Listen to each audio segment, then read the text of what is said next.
Welkom by Boekwurm. Elke storie het 'n stem. Sit terug en geniet die verhaal. Langgange, geskryf deur Annika Heymans. In die privaatkamer sit die vrou langs die bed met 'n klein handjie in hare. Haar oë is moeg met donker kringe onderaan. Kort beweeg haar blik na die bleek gesiggie.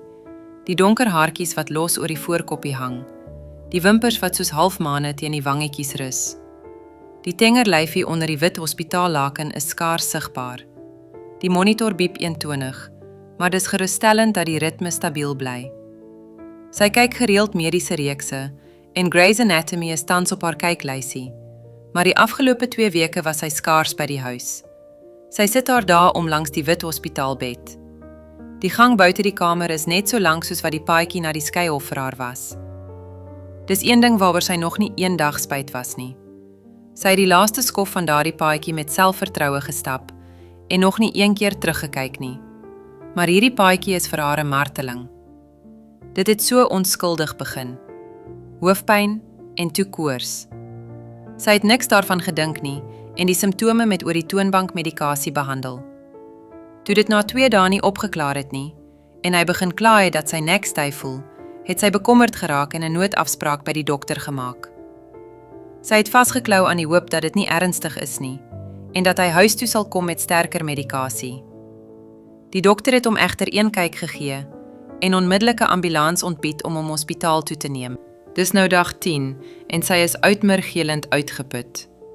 Elke dag is die hoop daar dat hy sy oogies sal oopmaak, dat hy met haar sal praat, sal babbel tot sy haar ore wil toedruk. Maar elke dag sleep verby sonder die vervulling van haar gebede. Sonder hoop, en sy raak al hoe moedeloser. Gister se hoop is besig om verby te gaan, alhoewel die dokter haar verseker het dat dit 'n virale breinvliesontsteking is en dat sy lyfie tyd nodig het om die skok te verwerk, is sy besig om geloof te verloor. Geloof in haarself, in die dokters en in God. Want hoe kan hy toelaat dat 'n skattige, 5-jarige seentjie so ly?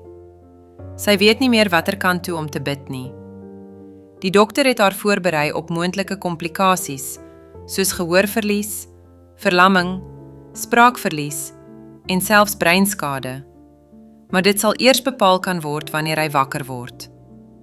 Sy kan nie meer nie. Sy kan nie. Sy staan stram op, beweeg na die deur. Kyk vir 'n oomblik terug, maak die deur oop en tree na buite.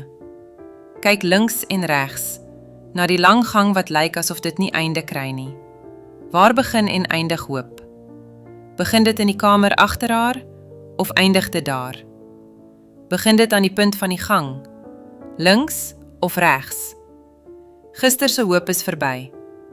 Met trane in haar oë draai sy links, stap met moe tree na die uitgang. Vars lig sal dalk die spinnerakke wegvee, haar moe brein lawwe. Die gras is loeriergroen toe sy by die dubbeldeure uitgaan. Sy kyk op na die helder blou lig, maar weier om verder as die wolke te kyk. Haar teleurstelling en woede is te groot.